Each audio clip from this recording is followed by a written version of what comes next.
Everyone. അപ്പോൾ കഴിഞ്ഞ ക്ലാസ്സിൽ നിങ്ങൾ പ്ലാന്റ്സിനെയും ആനിമൽസിനെയും എങ്ങനെയാണ് കൺസർവ് ചെയ്യുന്നത്, അവരെ എങ്ങനെയാണ് പരിപാലിക്കുന്നത് എന്ന് പറയുന്ന ഒരു ടോപ്പിക്കിനെ കുറിച്ച് ബ്രീഫായിട്ട് നിങ്ങളൊന്ന് ചർച്ച ചെയ്തായിരുന്നു. അത് ഏത് ചാപ്റ്ററിലായിരുന്നു ഓർക്കുന്നുണ്ടോ? Conservation of plants and animals എന്ന് പറയുന്ന ചാപ്റ്ററിൽ അല്ലേ? അപ്പം അവരെ എങ്ങനെയാണ് പരിപാലിക്കുന്നത് എന്നൊക്കെ നിങ്ങൾ അറിഞ്ഞു.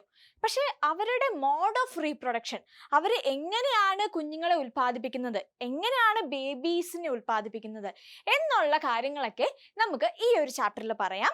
സോ ഈ ഒരു ചാപ്റ്റർ ആണ് reproduction in animals and this is me Anna. നമുക്ക് ചാപ്റ്ററിലോട്ട് കിടക്കാം. സോ അപ്പൊ ഇവിടെ നിങ്ങൾക്ക് ഒരു കൗവിനെയും അതിന്റെ കാഫിനെയും കാണാം അല്ലേ? അപ്പൊ എങ്ങനെയാണ് ഒരു കൗ റീപ്രൊഡ്യൂസ് ചെയ്യുന്നത് എന്ന് നിങ്ങളുടെ അടുത്ത് ഞാൻ ചോദിക്കുക ഇപ്പം. അപ്പൊ എന്തായിരിക്കും നിങ്ങൾ പെട്ടെന്ന് നിങ്ങളൊന്ന് തിങ്ക് ചെയ്യുന്നത്? എന്തായിരിക്കും നിങ്ങളുടെ മനസ്സിലോട്ട് കൗവിന്റെ റീപ്രൊഡക്ഷൻ എന്ന് പറയുമ്പോൾ നിങ്ങൾക്ക് പെട്ടെന്ന് എന്തായിരിക്കും മനസ്സിലോട്ട് വരുന്നത്? അതിന്റെ പേരൻസ് അല്ലേ? എത്ര പേരൻസ് ഇൻവോൾവ് ആയിരിക്കും? ഒരു 2 പേരൻസ് ഇൻവോൾവ് ആയിരിക്കും കൗവിന്റെ റീപ്രൊഡക്ഷനിൽ അല്ലേ? പക്ഷേ ഞാൻ വേറൊരു കേസ് കൂടെ നിങ്ങൾക്ക് കാണിച്ചു തരാം. ഇവിടെ നിങ്ങൾക്ക് സവാള കാണും അല്ലേ? ഒനിയൻ കാണും. അപ്പൊ ഈ ഒനിയന്റെ റീപ്രൊഡക്ഷൻ എങ്ങനെയാണെന്ന് ഞാൻ ചോദിച്ചാലോ?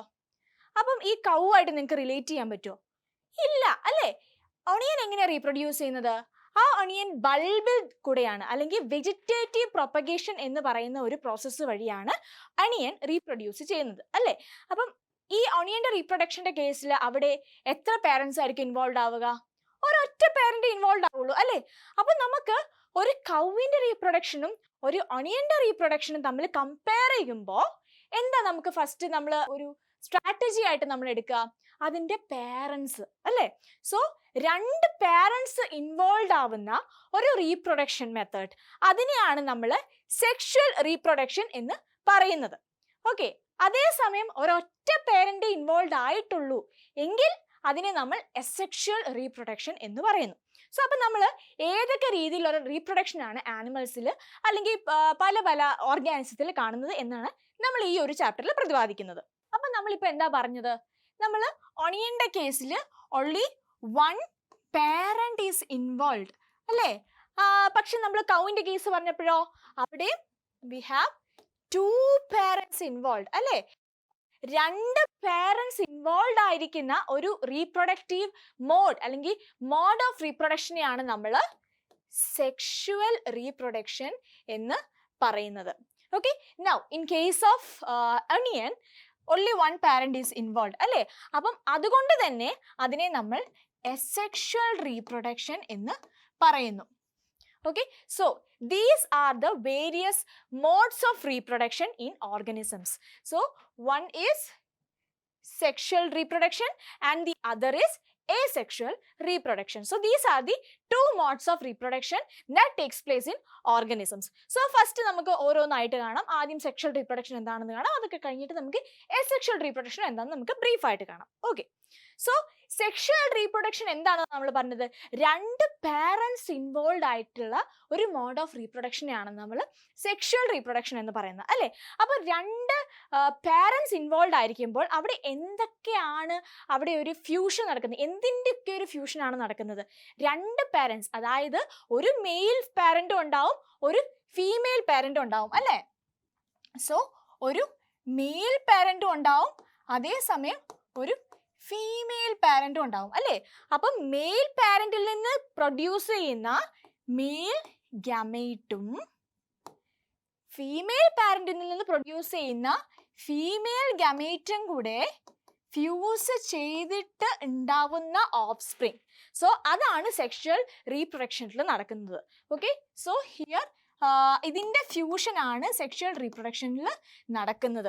ഓക്കെ, സോ ഇതിൻ്റെ ഫ്യൂഷൻ്റെ ഭാഗമായിട്ട് കിട്ടുന്ന ഒരു ഡിപ്ലോയിഡ് സെൽ, അതിനെയാണ് നമ്മൾ എന്തെന്ന് വിളിക്കുന്നത്?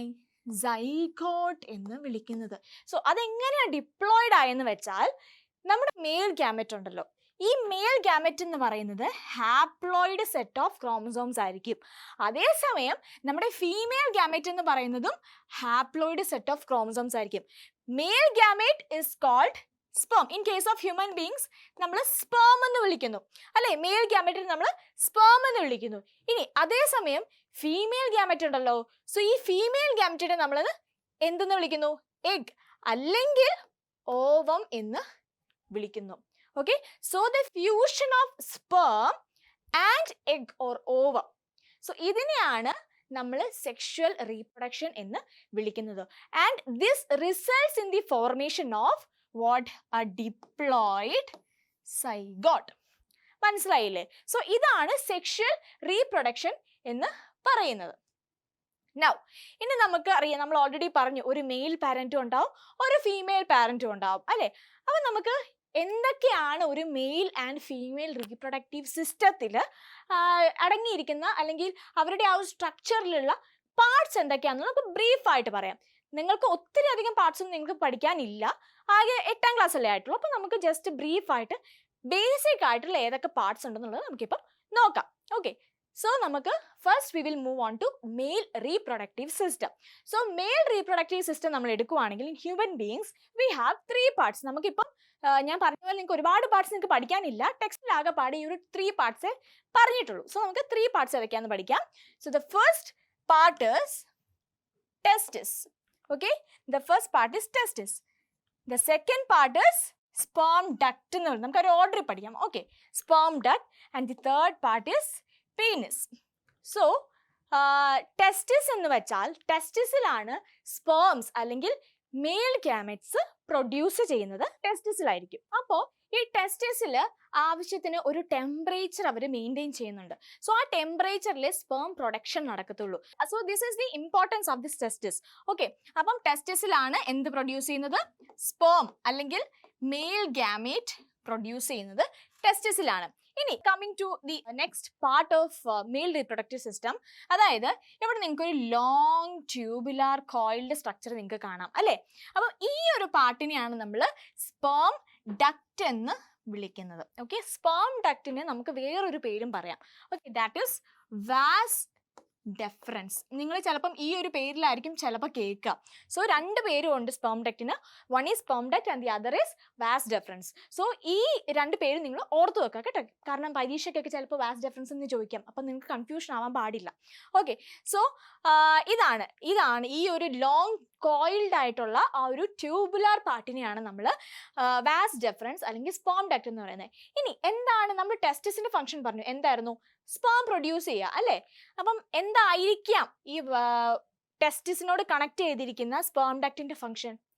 ട്രാൻസ്പോർട്ട് ചെയ്യുക. ഇവിടെ നിന്ന് സ്പേം പ്രൊഡ്യൂസ് ചെയ്തല്ലോ, സോ ഈ സ്പേമിനെ ഇവിടെ നിന്ന് ട്രാൻസ്പോർട്ട് ചെയ്യുക എന്നുള്ളതാണ് ആര് ചെയ്യുന്ന പരിപാടി? സ്പേം ഡക്റ്റ് അല്ലെങ്കിൽ വാസ് ഡെഫറൻസ് ചെയ്യുന്ന പരിപാടി. സോ മനസ്സിലായല്ലോ എന്താണ് സ്പേം ഡക്റ്റിന്റെ ഇമ്പോർട്ടൻസ് അല്ലെങ്കിൽ function? The transport of sperm from the testis. അതാണ് സ്പേം ഡക്റ്റ് ചെയ്യുന്ന ഒരു ഫംഗ്ഷൻ എന്ന് പറയുന്നത്. ഇനി നെക്സ്റ്റ് കമ്മിങ് ഫർദർ, അടുത്ത പാർട്ടാണ് പീനിസ് എന്ന് പറയുന്നത് അല്ലേ? സോ എന്തായിരിക്കും പീനിസ് എന്ന് പറയുന്നത്? Release of sperm to the vagina. Okay, vaginal sexual ഇന്റർകോഴ്സിന്റെ സമയത്ത് വജൈനയിലോട്ട് സ്പേംസിനെ റിലീസ് ചെയ്യുക എന്നുള്ളൊരു ഫംഗ്ഷനാണ് ആര് ചെയ്യുന്നത്? പീനിസ് ചെയ്യുന്നത്. Okay, so these are the 3 parts of a male reproductive system. എല്ലാവരും ഓർത്തിരിക്കുക, 3 part A പഠിക്കാനുള്ളൂ. Okay, the first part is testis, second part is sperm duct or vas deferens and the third part is penis. Okay, now അടുത്തതാണ് നമ്മൾ പറഞ്ഞു, നമ്മൾ mail gamut എന്ന് പറയുന്നത് എന്താണ്? Male gamete is called sperm അല്ലേ? അപ്പോൾ ഈ സ്പേമിന്റെ പാർട്ട് എന്തൊക്കെയാണ് നമുക്ക് നോക്കിയാലോ? ടെക്സ്റ്റിൽ ജസ്റ്റ് ഷോർട്ടായിട്ട് 3 പാർട്സ് ഉണ്ടെന്ന് പറയുന്നുള്ളൂ. ഓക്കെ, ദാറ്റ് ഈസ് ഒന്ന് ഹെഡ് നിങ്ങൾക്ക് ഇവിടെ കാണാം, ഇവിടെ നിങ്ങൾക്ക് ഒരു ഹെഡ് പാർട്ട് കാണാം അല്ലേ? ഇവിടെ നിങ്ങൾക്കൊരു ഹെഡ് പാർട്ട് കാണാം അല്ലേ? നൗ അത് കഴിഞ്ഞിട്ട് ഒരു മിഡിൽ പീസ് കാണാം അല്ലേ? ഈ മിഡിൽ പീസ് കഴിഞ്ഞിട്ട് നിങ്ങൾക്കൊരു വലിയൊരു ടെയിൽ നിങ്ങൾക്ക് കാണാം. സോ ഈ 3 പാർട്ടാണ് സ്പേമിനുള്ളത്, head, middle piece and tail. Okay, so ഹെഡിലാണ് ഇവിടെ നിങ്ങൾക്ക് ഒരു ന്യൂക്ലിയസ് കാണാൻ പറ്റും. ഈ ന്യൂക്ലിയസ് ആയിരിക്കും എന്ത് കാണുന്നത്? DNA കാണുന്നത്. ഓക്കെ, സോ DNA ഈ ന്യൂക്ലിയസിലുണ്ട്. അത് എവിടെയായിട്ടായിരിക്കും സിറ്റുവേറ്റ് ചെയ്തിരിക്കുന്നത്? ഹെഡിലായിട്ടായിരിക്കും സിറ്റുവേറ്റ് ചെയ്തിരിക്കുന്നത്. നൗ അടുത്ത പീസ് എന്ന് പറയുന്നത് എന്താണ്? അടുത്ത പാർട്ട് എന്ന് പറയുന്നത് മിഡിൽ പീസ് ആണ് അല്ലേ? അപ്പോൾ ഈ മിഡിൽ പീസിൽ we can see lot of mitochondria. എന്താണ് മൈറ്റോകോൺട്രിയ എന്ന് പറയുന്നത്? ഒരു സ്പെസിഫിക് സെൽ ഓർഗനൽ ആണ് അല്ലേ? അപ്പം മൈറ്റോകോൺട്രിയയുടെ ഫംഗ്ഷൻ എന്തായിരിക്കാം? മൈറ്റോകോൺട്രിയ എന്ന് പറയുന്നത് it is also called power house of the cell. എന്തുകൊണ്ട് അതിനെ പവർ ഹൗസ് എന്ന് വിളിക്കാൻ കാര്യം? പവർ ഹൗസ് എന്ന് വിളിക്കാൻ എന്താ കാര്യം? കാരണം അവർ ഇനോർമസ് എനർജി പ്രൊഡ്യൂസ് ചെയ്യുന്ന അല്ലെങ്കിൽ ഉണ്ടാക്കുന്ന ഒരു സെൽ ഓർഗനലാണ് മൈറ്റോകോൺട്രിയ എന്ന് പറയുന്നത്. ഓക്കെ, അപ്പോൾ മൈറ്റോകോൺട്രിയ എവിടെയാണ് പ്രസന്റ് ആയിട്ടിരിക്കുന്നത്? മിഡിൽ പീസിലാണ്. സോ അതുകൊണ്ട് ഈ സ്പേമിന് മൂവ് ചെയ്യണ്ടേ, ഈ റിലീസ് ചെയ്യുമ്പോൾ സ്പേമിന് മൂവ് ചെയ്യണമല്ലോ. അപ്പൊ ഈ സ്പേമിന് മൂവ് ചെയ്യണമെങ്കിൽ അവർ ചുമ്മാ ഒരു എനർജി ഇല്ലാതിരുന്നാൽ അത് മൂവ് ചെയ്യാൻ പറ്റത്തില്ല അല്ലെ. അപ്പൊ ആ എനർജി കൊടുക്കുന്ന ഒരു ഓർഗനലാണ് മൈറ്റോകോൺട്രിയ എന്ന് പറയുന്നത്. അപ്പൊ ഈ മൈറ്റോകോൺട്രിയ എവിടെ ഇരിക്കുന്നത്? മിഡിൽ പീസിലാണ് സിറ്റുവേറ്റ് ചെയ്തിരിക്കുന്നത്. Okay, so this is the function of middle piece. ഇനി കമ്മിങ് ഫർദർ നമുക്ക് ഇവിടെ ടെയിൽ കാണാം അല്ലെ. ടെയിൽ എന്ന് പറയുന്നത് ലോങ് ആയിട്ടുള്ള ഒരു ഫ്ലജല്ലമാണ്, വിപ്പ് ലൈക്ക് ഫ്ലജല്ലമാണ്. ഫ്ലജല്ലം എന്ന് പറയുന്നത് ഒരു എക്സ്ട്രാ നമുക്ക് മൂവ്മെന്റിന് ഹെൽപ്പ് ചെയ്യുന്ന ഒരു പാർട്ടാണ് ഫ്ലജല്ലം എന്ന് പറയുന്നത്. സോ ഈ സ്പേമിനെ മൂവ് ചെയ്യാൻ വേണ്ടി ഹെൽപ്പ് ചെയ്യുന്ന ഒരു സ്പെസിഫിക് പാർട്ടാണ് എന്ത്? ടെയിൽ എന്ന് പറയുന്നത്. സോ ഇതാണ് നമ്മുടെ ഹ്യൂമൻ സ്പേമിന്റെ സ്ട്രക്ചർ. ഇത്രയും ഡീറ്റെയിൽ ആയിട്ടൊന്നും നിങ്ങൾക്ക് ടെക്സ്റ്റിൽ പഠിക്കാനില്ല, പക്ഷെ അറിഞ്ഞിരിക്കുന്നതല്ല. കാരണം നിങ്ങൾ ഇനി നെക്സ്റ്റ് ഇയറിലോട്ടൊക്കെ കയറുമ്പോൾ എന്തായാലും ഇത് അറിഞ്ഞിരിക്കുന്നത് നല്ലതാണ്. ഓക്കെ, അപ്പോൾ നമുക്കിനി ഫീമെയിൽ റീപ്രൊഡക്റ്റീവ് സിസ്റ്റം എന്താണെന്നും കൂടെ നോക്കാം. നമ്മൾ മെയിൽ റീപ്രൊഡക്റ്റീവ് സിസ്റ്റം ഓൾറെഡി എന്തൊക്കെയാണ് പാർട്ട് എന്നുള്ളതൊക്കെ ഇപ്പം നമ്മൾ പഠിച്ചു കഴിഞ്ഞു അല്ലേ. ഇനി നമുക്ക് ഫീമെയിൽ റീപ്രൊഡക്റ്റീവ് സിസ്റ്റത്തിൽ എന്തൊക്കെയാണെന്ന് നോക്കാം. ഓക്കെ, എല്ലാവർക്കും അറിയാവുന്ന കാര്യങ്ങളൊക്കെ തന്നെയുള്ളൂ. 3 പാർട്ടുണ്ട്. ഒന്ന് ovary, now other one is oviduct and the other one is uterus. ഈ ഒരു 3 പാർട്ട് നിങ്ങൾ ബൈ ഹാർട്ട് ആക്കി വെക്കുക. എന്തൊക്കെയായിരുന്നു? Ovary, oviduct and uterus. ഇനി ഇവിടെയും വേറൊരു പേരുണ്ട്.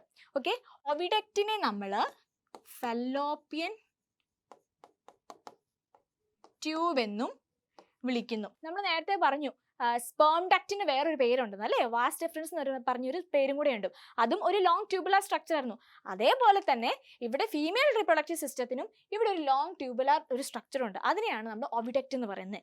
ഈ ഓവിഡക്റ്റിന് വേറൊരു പേരുണ്ട്, ഫെലോപ്പിയൻ ട്യൂബ് എന്നും വേണമെങ്കിൽ പറയാം. അപ്പോൾ പരീക്ഷയ്ക്കാണെങ്കിൽ ചിലപ്പോൾ ഫെലോപ്പിയൻ ട്യൂബ് എന്നൊക്കെ ആയിരിക്കും ചോദിക്കുക. അപ്പോൾ ആര് കൺഫ്യൂഷൻ അടിക്കാതിരിക്കാനാണ് ഇപ്പം ടീച്ചർ ഈ കാര്യങ്ങളൊക്കെ പറഞ്ഞു തരുന്നത് കേട്ടോ. നൗ അപ്പം നമുക്ക് ഓരോത്തിൻ്റെയും ഫംഗ്ഷൻ എന്തൊക്കെയാണെന്നുള്ള ഡീറ്റെയിൽ ആയിട്ട് നോക്കാം. ഒന്ന് ഓവറി. ഓവറിയുടെ ഫംഗ്ഷൻ എന്താണെന്ന് വെച്ചാൽ എഗ്ഗ് പ്രൊഡ്യൂസ് ചെയ്യുക അല്ലെങ്കിൽ ഫീമെയിൽ ഗ്യാമറ്റ് പ്രൊഡ്യൂസ് ചെയ്യുക എന്നുള്ളതാണ് ഓവറിയുടെ ഫംഗ്ഷൻ. എന്താണ്? എഗ് അല്ലെങ്കിൽ ഓവം പ്രൊഡ്യൂസ് ചെയ്യുക. ഓക്കെ, അതാണ് ഓവറിയുടെ ഫംഗ്ഷൻ. നൗ ഈ പ്രൊഡ്യൂസ് ചെയ്യുന്ന എഗ്ഗ് അല്ലെ, എഗ്ഗ് പ്രൊഡ്യൂസ് ചെയ്തു. ഇനി ഈ എഗ്ഗ് ട്രാവൽ ചെയ്ത് യൂട്രസിൽ എത്തുന്നത് ഇതിലെ കൂടെയാണ്, ഓവിഡക്റ്റ് കൂടെയാണ്. ആ ലോങ് ട്യൂബുലാർ പാർട്ട് അല്ലെങ്കിൽ ഓവിഡക്റ്റ്. ഓക്കെ, ഈ ഓവിഡക്റ്റ് കൂടെയാണ് പ്രൊഡ്യൂസ് ചെയ്ത ഓവം ട്രാവൽ ചെയ്യുന്നത് ഫ്രം ഓവറി. അതാണ് ഓവിഡക്റ്റ്. മനസ്സിലായോ? ഇനി ഫൈനലി ഓവം എവിടെ എത്തുന്നു? നമ്മുടെ യൂട്രസിൽ എത്തുന്നു. ഈ യൂട്രസിൽ എത്തുമ്പോഴാണ് ഇപ്പം ബേബി ഫോർമേഷൻ ഒക്കെ നടക്കുന്നത് ഈ യൂട്രസിൽ ഇരുന്നുകൊണ്ടാണ്. ഫീറ്റസ് ഫോർമേഷൻ ഒക്കെ ആവുന്നത് യൂട്രസിൽ ഇരുന്നുകൊണ്ടാണ്. ഓക്കെ, സോ ഇതാണ് 3 part: ovary, oviduct and uterus. So ഈ 3 പാർട്ട് നിങ്ങൾ ഡീറ്റെയിൽ ആയിട്ടൊന്ന് പഠിച്ചു വെക്കുക കേട്ടോ. നൗ നമ്മൾ പറഞ്ഞു മെയിൽ ഗാമേറ്റും ഫീമെയിൽ ഗാമേറ്റും കൂടി ഫ്യൂസ് ചെയ്യുമ്പോഴാണ് എന്തുണ്ടാവുന്നത്? സൈഗോട്ട് ഉണ്ടാവുന്നത് അല്ലേ. സോ ഇവിടെ നിങ്ങൾക്ക് കാണാം സ്പേം വരുന്നുണ്ട്, സ്പേം എഗ്ഗുമായിട്ട് ഫ്യൂസ് ചെയ്യുന്നു അല്ലേ. ഈ സ്പേം എഗ്ഗുമായിട്ട് ഫ്യൂസ് ചെയ്തു. ഓക്കെ, ഫ്യൂസ് ചെയ്തിട്ട് പിന്നീട് വരുന്ന നെക്സ്റ്റ് സ്റ്റേജിനെയാണ് നമ്മൾ സൈഗോട്ട് എന്ന് പറയുന്നത്. സോ ഈ സൈഗോട്ട് എന്താണെന്ന് നമ്മൾ പറഞ്ഞത്? ഡിപ്ലോയിഡ് സ്റ്റേജ് ആണെന്ന് നമ്മൾ പറഞ്ഞു അല്ലേ. കാരണം എന്താ? Sperm is haploid and egg is haploid. So അതിൻ്റെ റിസൾട്ടൻ്റ് ആയിട്ടുള്ള സൈഗോട്ടിൽ ഡിപ്ലോയിഡ് ആയി പോകും. അപ്പം ഈ ഒരു പ്രോസസ്സിനെയാണ് നമ്മൾ ഫെർട്ടിലൈസേഷൻ എന്ന് ടേം കൊണ്ട് പറയുന്നത്.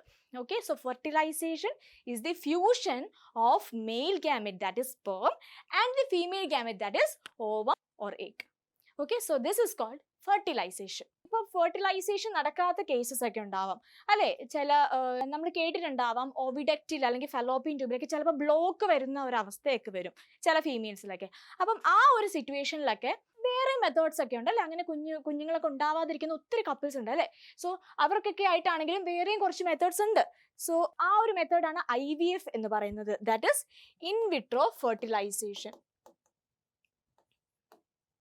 ഇതാണ് ടെസ്റ്റ് ട്യൂബ് ബേബി എന്ന് പറയുന്നത്.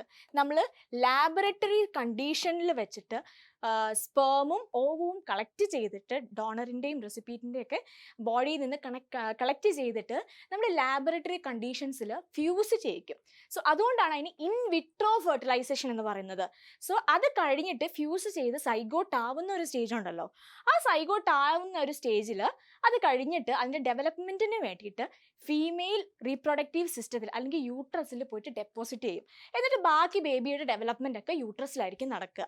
ഓക്കെ, സോ ഇതിനെയാണ് നമ്മൾ ഇൻ വിട്രോ ഫെർട്ടിലൈസേഷൻ എന്ന് പറയുന്നത്. സോ ഓവിഡക്റ്റിലും ഒക്കെ ഒരു ബ്ലോക്ക് ഉള്ള ഒരു അവസ്ഥ വരികയാണെന്നുണ്ടെങ്കിൽ ഇങ്ങനെ ഒരു സ്ട്രാറ്റജി നമുക്ക് യൂസ് ചെയ്യാൻ പറ്റും. സോ ഇതൊക്കെ ഡോക്ടേഴ്സ് ഒക്കെ പറയുന്ന ഒരു മെത്തേഡാണ് IVF എന്നൊക്കെ പറയുന്നത്. ഓക്കെ, നൗ നമ്മൾ പറഞ്ഞു എന്താണ് സൈഗോട്ട് ഉണ്ടായി അല്ലേ, ഫെർട്ടിലൈസേഷൻ എന്ന് പറയുന്ന പ്രോസസ്സ് വഴി സൈഗോട്ട് ഉണ്ടായി. ഇനി സൈഗോട്ട് പിന്നെ മാറി ഒരു കുഞ്ഞു മാവയാവണ്ടേ, അല്ലെങ്കിൽ ഒരു ഓഫ് സ്പ്രിംഗ് ആയിട്ട് മാറണ്ടേ. സോ അതിനിടയിൽ എന്തൊക്കെ ഡിവിഷൻസ് ആണ് നടക്കുന്നത് എന്നുള്ളതാണ് ഈ ഒരു പടത്തിലൂടെ നമുക്ക് കാണാൻ പറ്റുന്നത്. സോ സൈഗോട്ട് ഉണ്ടായി, നമ്മൾ കണ്ടു. ഓവം, ഫെർട്ടിലൈസേഷൻ എന്ന് പറയുന്ന ഒരു പ്രോസസ്സ് നമ്മളിപ്പോൾ കണ്ടു കഴിഞ്ഞു അല്ലേ. ഇനി ഫെർട്ടിലൈസേഷൻ നടന്നു കഴിഞ്ഞു, ഇതെല്ലാം ഓവിഡക്റ്റിൽ കൂടെ നടക്കുന്ന കാര്യമാണ് കേട്ടോ. സോ ഫെർട്ടിലൈസേഷൻ നടന്ന് അടുത്തെന്താണ്, സൈഗോട്ട് ഉണ്ടായി. സൈഗോട്ട് ഉണ്ടായി കഴിഞ്ഞിട്ട് ആ സൈഗോട്ടിന് പിന്നെ ഡിവിഷൻ നടക്കും. So zygote it is A single cell അല്ലെ, ഡിപ്ലോയിഡ് ആയിട്ടുള്ള ഒരൊറ്റ സെല്ലായിട്ടുള്ള ഒരു സ്റ്റേജാണ് സൈഗോട്ട് എന്ന് പറയുന്നത്. ആ ഒരു ഒറ്റ സെല്ലാണ് പിന്നെ 2ആയിട്ട് ഡിവൈഡ് ചെയ്യുന്നു, പിന്നെ 4ആയിട്ട് ഡിവൈഡ് ചെയ്യുന്നു, 8ആയിട്ട് ഡിവൈഡ് ചെയ്യുന്നു, 16 ആയിട്ട് ഡിവൈഡ് ചെയ്യുന്നു. അങ്ങനെ പല പല പല സ്റ്റേജസിലൂടെ ഒരുപാട് ഡിവിഷൻസ് നടക്കുന്നു. Okay, so here you can see 4 celled stage ഉണ്ടാവുന്നു, 8 സെൽഡ് സ്റ്റേജ് ഉണ്ടാവുന്നു, പിന്നെ കുറച്ചുകൂടെ കഴിഞ്ഞിട്ട് മോർയൂള എന്ന് പറയുന്ന ഒരു സ്റ്റേജ് ഉണ്ടാവുന്നു. ഒരു 32 സെൽഡ് സ്റ്റേജ് ആണ് മോർയൂള എന്ന് പറയുന്നത്. ഓക്കെ, സോ മോർയൂള കഴിഞ്ഞിട്ട് വരുന്ന സ്റ്റേജ് ആണ് ബ്ലാസ്റ്റോസിസ്റ്റ് സ്റ്റേജ് എന്ന് പറയുന്നത്. ഓക്കെ, ഈ ബ്ലാസ്റ്റോസിസ്റ്റ് സ്റ്റേജിൽ നമുക്കൊരു ഔട്ടർ ലെയറും ഉണ്ടാവും, ഒരു ഇന്നർ ലെയറും ഉണ്ടാവും. ഓക്കെ, ഇവിടെ നിങ്ങൾക്ക് കാണാം അല്ലേ, ഒരു ഔട്ടർ ലെയറും കാണും, നിങ്ങൾക്കൊരു ഇന്നർ ലെയർ നിങ്ങൾക്ക് കാണാൻ പറ്റും അല്ലേ. ഈ ഇന്നർ ലെയർ ആണ് എംബ്രിയോ ആയിട്ട് ഡെവലപ്പ് ചെയ്യുന്നത്, അതായത് ഭാവിയിലെ ഒരു കുഞ്ഞു വാവ അല്ലെങ്കിൽ ഒരു ഓഫ് സ്പ്രിങ്ങുമായിട്ട് ഡെവലപ്പ് ചെയ്യുന്നത് ഈ ഇന്നർ സെൽമാസ് ആയിരിക്കും. Okay, so inner cell mass will be inner cell mass, അതാണ് ഡെവലപ്പ് ചെയ്തിട്ട് എംബ്രിയോ ആയിട്ട് മാറുന്നത്. സോ ഈ ബ്ലാസ്റ്റോസിസ്റ്റ് എന്ന് പറയുന്നത് നമ്മുടെ എവിടെ ഇംപ്ലാന്റഡ് ആവും, യൂട്രൈൻ വാളിൽ. ഓക്കെ, യൂട്ടറൈൻ അല്ലെങ്കിൽ യൂട്രസിന്റെ വോളിൽ ഇംപ്ലാന്റഡ് ആവും. എന്നിട്ടാണ് ഫർദർ ഡെവലപ്മെന്റ്സ് ഒക്കെ നടന്നിട്ട് ഒരു ബേബി ഫോം അല്ലെങ്കിൽ ഒരു ഫീറ്റസ്, ഗർഭസ്ഥ ശിശുവായിട്ട് മാറുന്നത് ഈ ഒരു സ്റ്റേജിലായിരിക്കും. ഓക്കെ, നൗ സോ ഇതാണ് നമ്മുടെ ഫീറ്റസ് അല്ലെങ്കിൽ ഗർഭസ്ഥ ശിശു എന്ന് പറയുന്നത്. ഇതാണ് ഫീറ്റസ്, നമ്മുടെ വയറിനുള്ളിൽ തന്നെ ഉള്ളൊരു ഒരു കുഞ്ഞു ബേബി ഡെവലപ്പ് ചെയ്തിരിക്കുന്ന ഒരു സ്റ്റേജാണിത്. ഓക്കെ, നൗ നമ്മൾ ഫെർട്ടിലൈസേഷൻ പറഞ്ഞു എന്താണ് ഫെർട്ടിലൈസേഷൻ, ഒരു സ്പേമും ഒരു ഓവവും കൂടെ ഫ്യൂസ് ചെയ്യുന്ന ഒരു പ്രോസസ്സിനെയാണ് നമ്മൾ ഫെർട്ടിലൈസേഷൻ എന്ന് പറയുന്നത്. ഇത് നമ്മൾ ഇപ്പം പറഞ്ഞ കേസിൽ എന്താണ്, നമ്മുടെ ഇന്റേണൽ എൻവയോൺമെന്റ് അല്ലെ ബോഡിയുടെ ഉള്ളിൽ നടക്കുന്ന ഒരു പ്രോസസ്സായിട്ടാണ് നമ്മളിപ്പോൾ ഫെർട്ടിലൈസേഷൻ പറഞ്ഞത് അല്ലേ. പക്ഷേ ഇത് ബോഡിയുടെ പുറത്തും നടക്കാം. അപ്പം 2 രീതിയിലുള്ള ഫെർട്ടിലൈസേഷൻ അല്ലെങ്കിൽ 2 മോഡ്സ് ഓഫ് ഫെർട്ടിലൈസേഷൻ ഉണ്ട്. ദാറ്റ് ഈസ് ഒന്ന് internal fertilisation and the other is external fertilisation. So എന്താണ് internal fertilisation, inside the body അല്ലേ, inside the female body. And what is external fertilisation, outside the female body. Okay, അപ്പോൾ അതിൻ്റെ കുറച്ച് examples ഒക്കെയാണിത്. ഹ്യൂമൻസിൻ്റെ കേസിൽ നമുക്കറിയാം internal fertilisation ആണ് നമുക്ക് നടക്കുന്നത് അല്ലേ. അതേപോലെ തന്നെ ഹെൻസിൻ്റെ കേസിലും ഇന്റേണൽ ഫെർട്ടിലൈസേഷൻ ആണ് നടക്കുന്നല്ലേ. അപ്പോൾ കോഴി പൊരുന്നിരിക്കുന്നതോ, അത് ബേബിയുടെ ഫർദർ അല്ലെങ്കിൽ ചിക്കിന് ഫർദർ ഡെവലപ്മെന്റിന് വേണ്ടിയിട്ടാണ് അതിന് പുറത്തിരിക്കുന്നത്. ആ ഒരു ചൂട് കിട്ടിയിട്ട് ചിക്ക് ഫർദർ ഡെവലപ്പ് ആവും. സോ അവിടെ ഫെർട്ടിലൈസേഷൻ അല്ല നടക്കുന്നത്, അവിടെ ഫർദർ ഡെവലപ്മെന്റ് ഓഫ് എംബ്രിയോ ആണ് നടക്കുന്നത്. അത് നമുക്ക് ഡീറ്റെയിൽ ആയിട്ട് ഒന്നുകൂടെ നോക്കാം കേട്ടോ. നൗ കൗവിന്റെ കേസിലും ഇന്റേണൽ ഫെർട്ടിലൈസേഷൻ ആണ് നടക്കുന്നത് അല്ലേ. ഇനി എക്സ്റ്റേണൽ ഫെർട്ടിലൈസേഷന്റെ എക്സാമ്പിൾസ് ആണ് fish, most of the fishes, പിന്നെ സ്റ്റാർ ഫിഷ്, ഫ്രോഗ്. അപ്പോൾ ഇതിൻ്റെയൊക്കെ കേസിൽ എക്സ്റ്റേണൽ ഫെർട്ടിലൈസേഷൻ എങ്ങനെ നടക്കുന്നത്, ഇവരൊക്കെ വെള്ളത്തിൽ ജീവിക്കുന്ന ആൾക്കാരാണ് അല്ലേ. അപ്പോൾ വെള്ളത്തിലോട്ട് ഫീമെയിൽസ് അവരുടെ എഗ് റിലീസ് ചെയ്യും, അതേസമയം മെയിൽസ് അവരുടെ സ്പേമും റിലീസ് ചെയ്യും. അപ്പോൾ വെള്ളത്തിൽ വെച്ചിട്ടാണ് ഫ്യൂഷൻ നടക്കുന്നത്. So outside their female body, അതുകൊണ്ടാണ് അതിനെ എക്സ്റ്റേണൽ ഫെർട്ടിലൈസേഷൻ എന്ന് പറയുന്നത്. അപ്പോൾ അതിൻ്റെ എക്സാമ്പിൾസ് ഒക്കെയാണ് most of the fishes, star fish, പിന്നെ ഫ്രോഗ്. ഇതൊക്കെ എക്സ്റ്റേണൽ ഫെർട്ടിലൈസേഷനുള്ള എക്സാമ്പിൾസ് ആണ്. ഓക്കെ, അപ്പോൾ നമ്മളിപ്പം ഫ്രോഗിൽ എക്സ്റ്റേണൽ ഫെർട്ടിലൈസേഷൻ നടക്കുന്നുണ്ടെന്ന് പറഞ്ഞു. അതിപ്പോൾ ടെക്സ്റ്റിനകത്ത് അതിൽ ചെറുതായിട്ട് ഫ്രോഗിൻ്റെ എക്സ്റ്റേണൽ ഫെർട്ടിലൈസേഷൻ ഇങ്ങനെ കൊടുത്തിട്ടുണ്ട്. അപ്പോൾ അതുകൊണ്ടാണ് നമുക്ക് ഈ ഒരു പടം വെച്ചത്. ഓക്കെ, അപ്പം ഒരു ഫ്രോഗിൻ്റെ ലൈഫ് സൈക്കിളിൽ എങ്ങനെയാണ് ഫെർട്ടിലൈസേഷൻ നടക്കുന്നത് എന്നുള്ളതാണ് നമ്മളിവിടെ കാണാൻ പോകുന്നത്. ഇത് ഫീമെയിൽ ഫ്രോഗ് ആണ്. Okay, so this is female frog. ഇത് ഫീമെയിൽ ഫ്രോഗ് ആണ്. ഈ ഫീമെയിൽ ഫ്രോഗ് എന്താ പ്രൊഡ്യൂസ് ചെയ്യുക? ഓവം അല്ലെങ്കിൽ എഗ്ഗ് പ്രൊഡ്യൂസ് ചെയ്യും അല്ലേ? അത് വെള്ളത്തിലോട്ടാണ് എഗ്ഗ് പ്രൊഡ്യൂസ് ചെയ്യുന്നത്. ഓക്കെ, എഗ്ഗ് പ്രൊഡ്യൂസ് ചെയ്യും, സ്പേമുമായിട്ട് മീറ്റ് ചെയ്യും, ഫെർട്ടിലൈസേഷൻ നടക്കും. അതെന്താണ്? എക്സ്റ്റേണൽ ഫെർട്ടിലൈസേഷൻ ആണ്. നൗ അത് മാറി എംബ്രിയോ എന്ന് പറയുന്ന ഒരു സ്റ്റേജിലെത്തും. എംബ്രിയോ പതിയെ എന്താണ്? ടാഡ്പോൾ, ലാർവൽ സ്റ്റേജിലോട്ട് മാറി അല്ലേ? ഫ്രോഗിൻ്റെ ഒക്കെ ലാർവൽ സ്റ്റേജ് എന്ന് പറയുന്നതാണ് ടാഡ്പോൾ. ഈ ടാഡ്പോളിന് മലയാളത്തിൽ മാക്രി കുഞ്ഞുങ്ങൾ എന്നൊക്കെയാണ് പറയുന്നത്. ഓക്കെ, സോ ടാഡ്പോൾ ആയിട്ട് മാറി. ടാഡ്പോളിന് 2 കാല് വന്നു, 4 കാല് വന്നു, ഫൈനലി അതൊരു ഫ്രോഗായിട്ട് മാറി. സോ ഇതാണ് ഫ്രോഗിൻ്റെ life cycle. Okay, so this is the external fertilisation that takes place in frog. അപ്പോൾ ഈ ഒരു പ്രോസസ്സിനെയാണ് നമ്മൾ മെറ്റാമോർഫോസിസ് എന്ന് പറയുന്നത്. അത് എന്തുകൊണ്ട് ഈ മെറ്റാമോർഫോസിസ് എന്ന് പറയുന്നത്? മെറ്റാമോർഫോസിസ് എന്ന് പറഞ്ഞാൽ മോർഫോളജിക്കൽ ചേഞ്ച് അല്ലെങ്കിൽ ഡ്രാസ്റ്റിക് ചേഞ്ച്. അതായത് ഇവിടെ നമുക്കറിയാം ലാർവൽ സ്റ്റേജ് എന്ന് പറയുന്നത് ടാഡ്പോൾ ആണ് അല്ലേ? അപ്പോൾ ഈ ടാഡ്പോളിൽ നിന്ന് ഡ്രാസ്റ്റിക് ചേഞ്ച് വന്നിട്ട് അവിടെ ഒരു അഡൾട്ടായിട്ട് മാറി അല്ലേ? അപ്പം നമ്മുടെ ഹ്യൂമൻസിന്റെ കേസിൽ എങ്ങനെയാ? നമ്മൾ ജന്മം കൊടുക്കുന്നത് ഒരു ഫുള്ളി അഡൾട്ട് ആയിട്ടുള്ള ഒരു കുഞ്ഞിനായിരിക്കും അല്ലേ? അഡൾട്ട് ആയിട്ടുള്ള കുഞ്ഞല്ല, ഐ മീൻ ഒരു ബേബി ആയിരിക്കും നമുക്ക് കൊടുക്കുക അല്ലേ? പക്ഷേ ഇവിടെ ഒരു കേസ് എന്ന് പറഞ്ഞാൽ നമ്മൾക്കൊരു ലാർവൽ സ്റ്റേജ് ഉണ്ട്. ആ ലാർവൽ സ്റ്റേജിൽ നിന്ന് കംപ്ലീറ്റ്ലി ഡിഫറെൻ്റ് ആയിട്ടുള്ള ഒരു അഡൾട്ട് ആയിട്ടാണ് മാറിയത്. ഓക്കെ, സോ ആ ഒരു ട്രാൻസിഷൻ അത് നടക്കുന്നത് കൊണ്ടാണ് ഫ്രോഗിൻ്റെ ലൈഫ് സൈക്കിളിനെ നമ്മൾ മെറ്റാമോർഫോസിസ് എന്ന് പറയുന്നത്. ഓക്കെ, സോ മെറ്റാമോർഫോസിസ് നടക്കുന്നത് സിൽക്ക് ഫോമിലും മെറ്റാമോർഫോസിസ് ഒക്കെ നടക്കുന്നുണ്ട്. ഓക്കെ, നൗ ഇനി നമ്മൾ നേരത്തെ പറഞ്ഞൊരു കാര്യമാണ് ചിക്കൻ, അതായത് കോഴികളിലൊക്കെ എങ്ങനെയാണ് ഫെർട്ടിലൈസേഷൻ നടക്കുന്നത്. ഈ ഒരു ക്വസ്റ്റ്യൻ നിങ്ങൾ കണ്ടോ? എന്താണ്? Which came first, the chicken or the egg? Okay, നമ്മൾ എപ്പോഴും എല്ലാവരും ചോദിക്കാറുള്ള ചോദ്യമാണ് മുട്ടയാണോ കോഴിയാണോ ആദ്യം ഉണ്ടായത്? അപ്പം അതിനുള്ള ആൻസറൊക്കെ വരുന്നതിന് മുന്നേ നമുക്ക് എങ്ങനെയാണ് ഹെന്നിൽ ഫെർട്ടിലൈസേഷൻ നടക്കുന്നത് അല്ലെങ്കിൽ എംബ്രിയോ ഡെവലപ്മെൻറ്റ്, അത് കഴിഞ്ഞിട്ടുള്ള എംബ്രിയോ ഡെവലപ്മെൻറ്റ് എങ്ങനെയാണ് നടക്കുന്നത് എന്നുള്ളത് നോക്കാം. നമുക്ക് ഹ്യൂമൻസിനുള്ള പോലെ തന്നെ ഹെൻസിനും ദേ ഹാവ് ഓവിഡക്റ്റ്. ഓക്കെ, അപ്പം ഓവറിയിൽ നിന്ന് എഗ്ഗ് പ്രൊഡ്യൂസ് ചെയ്തു, അത് ഓവിഡക്റ്റിൽ വന്നു. ഓക്കെ, ഓവിഡക്റ്റിൽ വന്നു, ഓവറിയിൽ നിന്ന് എഗ്ഗ് പ്രൊഡ്യൂസ് ചെയ്തു. ഓക്കെ, ഓവിഡക്റ്റിൽ വന്നു, ഇൻഫണ്ടിബിളത്തിൽ വെച്ച് അവിടെ ഫ്യൂഷൻ നടക്കും.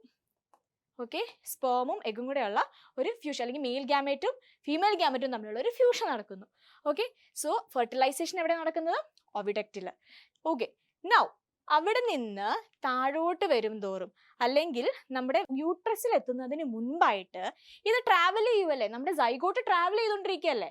സോ ഒവിഡക്റ്റിൽ ട്രാവൽ ചെയ്യുമ്പോൾ എന്താ സംഭവിക്കുന്നതെന്ന് വെച്ചാൽ കുറേ അധികം പ്രൊട്ടക്റ്റീവ് ലെയേഴ്സ് കൊണ്ട് ഈ സൈഗോട്ട് ഇങ്ങനെ പൊതിഞ്ഞോണ്ടിരിക്കും.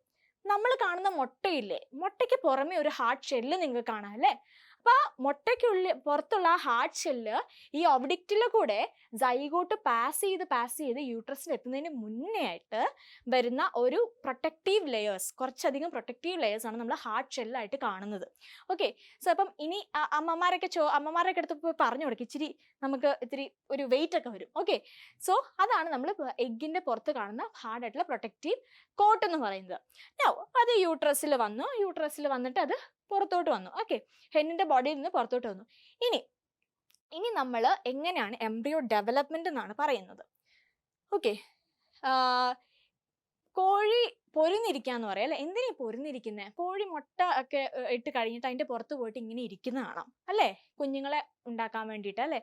അത് എന്തിനാ പൊരുന്നിരിക്കുന്നത്? അതിന് ആവശ്യത്തിന് ടെമ്പറേച്ചർ കൊടുക്കാൻ വേണ്ടിയിട്ട്. ആ ഒരു മുട്ടയിൽ നിന്ന് എംബ്രിയോ ഡെവലപ്മെൻറ്റിന് വേണ്ടിയിട്ട് ഒരു സ്പെസിഫിക് ടെമ്പറേച്ചർ ആവശ്യമാണ്, ഒരു ചെറിയ ചൂടൊക്കെ വേണം. അപ്പോൾ ആ ഒരു ടെമ്പറേച്ചർ പ്രൊവൈഡ് ചെയ്യാൻ വേണ്ടിയിട്ടാണ് ഈ ഒരു കാര്യം നടക്കുന്നത്, പൊരുന്നിരിക്കുക. ഓക്കെ, സോ അങ്ങനെ ഇരിക്കുമ്പോൾ ആ ഒരു ടെമ്പറേച്ചറിൽ എംബ്രിയോ ഡെവലപ്മെൻറ്റ് നടക്കും. ഓക്കെ, എഗ്ഗിൽ നിന്ന് എംബ്രിയോ ഡെവലപ്പ് ചെയ്തിട്ട് പതിയെ അതൊരു കോഴി കുഞ്ഞായിട്ട് മാറും അല്ലെങ്കിൽ ചിക്കായിട്ട് മാറും. എന്നിട്ട് ഫൈനലി ആ മുട്ട പൊട്ടിച്ച് കോഴി പുറത്തു വരും, ആ ചിക്ക് പുറത്തു വരും, ഹാച്ച് ചെയ്ത് പുറത്തു വരും. സോ എന്നിട്ട് ചിക്കായി now it became adult. So ഇതാണ് ഹെൻസിലുള്ള എംബ്രിയോ ഡെവലപ്മെന്റ് എന്ന് പറയുന്നത്. ഓക്കെ, നൗ ഇനി നമ്മൾ വേറെ കുറച്ച് നമ്മൾ ഈ ചാപ്റ്റേഴ്സിൽ അവിടെ ഇവിടെയൊക്കെ ആയിട്ട് കുറച്ച് ടേംസ് ഒക്കെ കാണുന്നുണ്ട്. ആ ടേംസ് ഒക്കെ നമ്മളൊന്ന് ഫെമിലറൈസ് ചെയ്ത് പോകാം. ചിലപ്പം എക്സാമിനൊക്കെ differentiate between this and that അങ്ങനെയൊക്കെ ഒരു ക്വസ്റ്റ്യൻസ് ഒക്കെ വരാം. ഓക്കെ, അപ്പോൾ അതിന് വേണ്ടിയിട്ടാണ് ഇടയ്ക്കിടയ്ക്ക് ഒരു ടേംസ് ഒക്കെ ടീച്ചർ ഇൻട്രൊഡ്യൂസ് ചെയ്ത് തരുന്നത്. ഓക്കെ, 2 രീതിയിലുള്ള അല്ലെങ്കിൽ 2 കാറ്റഗറിയിലുള്ള ആനിമൽസ് നമുക്ക് വേൾഡിൽ നമുക്ക് ഒബ്സർവ് ചെയ്താൽ നമുക്ക് കാണാൻ പറ്റും. ഒന്ന് ഒവിപാരസും 2 വിവിപാരസും. വിവി. Okay, oviparous and viviparous animals. ഇനി എന്താണ് ഒവിപാരസ് ആനിമൽസ് എന്ന് പറഞ്ഞാൽ? ഓവം അല്ലെങ്കിൽ ഒവിപാരസ് എന്ന് പറഞ്ഞാൽ those that lays eggs, egg lay ചെയ്യുന്ന ആനിമൽസിനെയാണ് നമ്മൾ ഒവിപാരസ് ആനിമൽസ് എന്ന് പറയുന്നത്. Now coming to viviparous animals, അവർ ഡയറക്റ്റ് അവരുടെ യങ് വൺസിന് ബർത്ത് കൊടുക്കുവാണ്. ഓക്കെ, നമ്മളൊക്കെ വിവിപാരസ് ആനിമൽസ് ആണ്, നമ്മൾ ഡയറക്റ്റ് നമ്മുടെ യങ് വൺസിന് കൊടുക്കുവല്ലേ, ജന്മം കൊടുക്കുവല്ലേ ചെയ്യുന്നത്. So we are viviparous. And ഹെന്നൊക്കെ എന്താ ചെയ്യുന്നത്? അവർ മുട്ടയിടുവല്ലേ ചെയ്യുന്നത്. സോ അവരൊക്കെ ഒവിപാരസ് ആനിമൽസ് ആണ്. ഓക്കെ, മനസ്സിലായെന്ന് വിചാരിക്കുന്നു. ആൻഡ് കൗ ഒക്കെ എന്താണ്? വിവിപാരസ് ആനിമൽസിന്റെ കൂടെ വരുന്നതാണ് കൗ ഒക്കെ. ഓക്കെ, അപ്പം നമ്മൾ സെക്ഷൽ റീപ്രൊഡക്ഷൻ കംപ്ലീറ്റ് കഴിഞ്ഞു. ഇനി നമുക്ക് എസെക്ഷൽ റീപ്രൊഡക്ഷനോട്ട് കിടക്കാം അല്ലേ. നമ്മൾ നേരത്തെ ഇത്രയും നേരം നമ്മൾ സെക്ഷൽ റീപ്രൊഡക്ഷൻ എന്താണ് നമ്മൾ ആദ്യമേ പറഞ്ഞു. 2 രീതിയിലുള്ള റീപ്രൊഡക്ഷൻ നടക്കുന്നുണ്ട് അല്ലേ, സെക്ഷലും ഉണ്ട് എസെക്ഷലും ഉണ്ട്. സോ സെക്ഷൽ റീപ്രൊഡക്ഷൻ കംപ്ലീറ്റ് നമ്മൾ ഏകദേശം നമുക്കൊരു ഐഡിയ ആയി അല്ലേ. ഇനി നമുക്ക് എസെക്ഷൽ റീപ്രൊഡക്ഷൻ ചെറിയ 2 കാര്യങ്ങൾ പറഞ്ഞു നിർത്താം. ഓക്കെ, എസെക്ഷൽ റീപ്രൊഡക്ഷനിൽ ഒരു മെത്തേഡ് ഓഫ് എസെക്ഷൽ റീപ്രൊഡക്ഷൻ ആണ് ബഡ്ഡിങ് എന്ന് പറയുന്നത്. ഇവിടെ നിങ്ങൾക്ക് കാണാം. അപ്പോൾ എന്താ ഈ ബഡ്ഡിങ് എന്ന് പറയുന്നത്? ബഡ്, ആ വേർഡുകൾ തന്നെ ക്ലിയർ ആണ് അല്ലേ, ബഡ്. ഓക്കെ, ഒരു ബഡിൽ നിന്ന് ഒരു കംപ്ലീറ്റ് ഓർഗനിസം ഉണ്ടാവുന്ന ഒരു പ്രോസസ്സാണ് ബഡ്ഡിങ് എന്ന് പറയുന്നത്. സോ അത് കാണുന്നത് ഹൈഡ്ര പോലെയുള്ള ഓർഗൻസിൽ ബഡ്ഡിങ് കാണാം. ഓക്കെ, ഹൈഡ്ര പോലെ വേറൊരു ഓർഗനിസം ഉണ്ട്, അത് നമുക്ക് വഴിയെ കാണാം. ഓക്കെ, നിങ്ങളൊന്ന് ഗസ് അടിക്കും. നൗ ഹൈഡ്രയുടെ കേസിൽ ഇവിടെ നിങ്ങൾക്ക് ചെറിയൊരു പ്രൊട്രൂഷൻ ആദ്യം കാണാം അല്ലേ. അപ്പൊ ഇതിനെയാണ് നമ്മൾ ബഡ് എന്ന് പറയുന്നത്. ഈ പ്രൊട്രൂഷൻ പതിയെ മാറി കുറച്ചുകൂടെ വലുതായി. ഇനി അവിടെ നിന്ന് ഇവിടുത്തെ ടെന്റാക്കിൾസ് ഒക്കെ വന്നു. നൗ അത് ഈ പാരന്റ് ബോഡിയിൽ നിന്ന് ഈ ബഡ് എന്താണ് ഡിറ്റാച്ച് ചെയ്തിട്ട് വേറൊരു സെപ്പറേറ്റ് ആയിട്ട് ജീവിക്കാൻ തുടങ്ങി. ഇനി എനിക്ക് എൻ്റെ അപ്പൻ്റെയും അമ്മയുടെയും തണലിലല്ലാതെ ഞാൻ ഇനി ഒറ്റയ്ക്ക് ജീവിക്കാൻ പോവാ എന്ന് പറയാൻ പോവാ. ഓക്കെ, എന്നിട്ട് ആ ചെറിയ ആ ഒരു ഓർഗനിസം വലുതായി, ഒരു അഡൾട്ടായി. സോ അങ്ങനെ 2 ഹൈഡ്ര ആയി മാറി, ഒരു പാരന്റും അതിൻ്റെ ഒരു ഡോട്ടർ അല്ലെങ്കിൽ son. Okay, so this is budding. ഒരു ബഡിൽ നിന്ന് ഒരു ഫുൾ കംപ്ലീറ്റ്ലി ഡെവലപ്ഡ് ആയിട്ടുള്ള ഒരു ഓർഗനിസം ഉണ്ടാവുന്നതിനാണ് നമ്മൾ ബഡ്ഡിങ് എന്ന് പറയുന്നത്. It is seen in hydra. Okay, now അടുത്ത ഒരു എസെക്ഷൽ മോഡ് ഓഫ് റീപ്രൊഡക്ഷൻ ആണ് ബൈനറി ഫിഷൻ എന്ന് പറയുന്നത്. ഇവിടെ നിങ്ങൾക്ക് ഒന്ന് ഊഹിക്കാവുന്നതേ ഉള്ളൂ എന്താണ് ബൈനറി ഫിഷൻ എന്നുള്ളത്. ബൈ, ഈ ഒരു വേർഡിൽ നിന്നിന്റെ അർത്ഥം എന്താണ്? ബൈ എന്ന് വെച്ചാൽ 2, അതായത് 2 ആയിട്ട് സ്പ്ലിറ്റ് ചെയ്തിട്ട് 2 ഓർഗനിസം ആയിട്ട് ഇൻഡിവിജ്വൽ ആയിട്ട് ജീവിക്കാൻ പോവാ ഇവര്. ഓക്കെ, അതായത് in case of amoeba, binary ഫിഷിന്റെ ഏറ്റവും പോപ്പുലർ ആയിട്ടുള്ള എക്സാമ്പിൾ ആണ് അമീബ എന്ന് പറയുന്നത്. സോ ഇതാണ് മദർ അമീബ അല്ലേ. ഈ മദർ അമീബ പതിയെ അതിന്റെ സൈറ്റോപ്ലാസം ഒക്കെ ഇങ്ങനെ പതിയെ ഇച്ചിരി വലിയാൻ തുടങ്ങും. ഓക്കെ, ഇച്ചിരി ഒന്ന് എക്സ്റ്റെൻഡ് ചെയ്യും. എന്നിട്ട് ഇവിടെ ചെറിയൊരു ഗ്രൂവ് പോലെ ഫോം ചെയ്യും. ഓക്കെ, ആ ഗ്രൂവ് തമ്മിൽ കൂട്ടിമുട്ടി അവസാനം കണ്ടോ, ഇവിടെ നിങ്ങൾക്ക് കാണാൻ പറ്റും ഈ ഗ്രൂപ്പ് തമ്മിൽ ഒന്ന് കൂട്ടിമുട്ടും, ആ സെൽ മെമ്പറിൻ ഒന്ന് കൂട്ടിമുട്ടും. എന്നിട്ട് ഇവിടെ കൊണ്ട് ഇവർ സ്പ്ലിറ്റ് ആവും. ഓക്കെ, സ്പ്ലിറ്റ് ആയിട്ട് എന്താണ് 2, ഒന്നല്ല 2 അമീബ ആയിട്ട് മാറും. സോ സ്പ്ലിറ്റ്, ഒരു പാരന്റ് അമീബ സ്പ്ലിറ്റ് ചെയ്തിട്ട് 2 ഓർഗനിസം ആവുന്നു. അതാണ് ബൈനറി ഫിഷൻ എന്ന് പറയുന്നത്. ഇതും അടുത്ത ഒരു മോഡ് ഓഫ് എസെക്ഷൽ റീപ്രൊഡക്ഷൻ ആണ്. ഇനി ഞാൻ നേരത്തെ പറഞ്ഞായിരുന്നു ബഡ്ഡിങ്ങിന്റെ കേസ് ഞാൻ പറഞ്ഞില്ലേ. അപ്പോൾ ബഡ്ഡിങ്ങിന് വേറൊരു കോമൺ ഒരു എക്സാമ്പിൾ ഉണ്ടെന്ന് ഞാൻ പറഞ്ഞായിരുന്നല്ലോ. അതെന്താണ്? Exactly east. നമ്മൾ ഈ കള്ളപ്പത്തിന് കുഴയ്ക്കുന്നതും നമ്മൾ ഈസ്റ്റ് ഒക്കെ ഇടാറില്ലേ അല്ലേ, പുളിക്കാൻ വേണ്ടിയിട്ടൊക്കെ ഈസ്റ്റ് ഇടാറുണ്ട്. സോ ഈ ഈസ്റ്റിന്റെ മോഡ് ഓഫ് റീപ്രൊഡക്ഷൻ എന്ന് പറയുന്നത് ബഡ്ഡിങ് ആണ്. ഓക്കെ, സോ ഈസ്റ്റിൽ എന്താ നടക്കുന്നത്? ചെറിയൊരു കണ്ടോ, ഇവിടെ നിങ്ങൾക്ക് കാണാം ചെറിയൊരു ബഡ് ഡെവലപ്പ് ചെയ്യുന്നുണ്ട് അല്ലെ. ഇവിടെ നിങ്ങൾക്ക് കാണാം ചെറിയൊരു ബഡ് ഡെവലപ്പ് ചെയ്യുന്നു. എന്നിട്ട് അങ്ങോട്ടേക്ക് നമ്മുടെ DNA അല്ലെങ്കിൽ ന്യൂക്ലിയസ് സ്പ്ലിറ്റ് ചെയ്തിട്ട് അങ്ങോട്ടേക്കും പോകുന്നുണ്ട്. നൗ ഇവിടെ നിന്ന് ഡിറ്റാച്ച് ചെയ്യുന്നു, ഡോട്ടർ ബഡ്സ് ഉണ്ടാവുന്നു, അവിടെ നിന്നും അടുത്ത ബഡ് ഉണ്ടാവുന്നു. ഇങ്ങനെ സ്പ്ലിറ്റ് ചെയ്ത് ഒത്തിരി ഈസ്റ്റ് ഫോം ചെയ്യുന്നു. Okay, so this is another example of budding. Okay, അപ്പം എല്ലാവർക്കും ഇത്രയാണ് ഈ ചാപ്റ്ററിൽ നിങ്ങൾക്ക് കാണാൻ പറ്റുന്നത്. ഇതൊരു ജസ്റ്റ് ഒരു ബ്രീഫായിട്ടൊരു ക്ലാസ് ആയിരുന്നു. നിങ്ങൾക്ക് എക്സാമിന് മുന്നേ ക്വിക്കായിട്ടൊന്ന് റിവൈസ് ചെയ്യാൻ എനിക്ക് തോന്നുന്നു ഇത് പെട്ടെന്ന് റിവൈസ് ചെയ്യാൻ ഭയങ്കര ഹെൽപ്ഫുൾ ആയിരിക്കും. അപ്പം എല്ലാവരും do support. Thank you so much. Manorama Horizon. Learning made simple.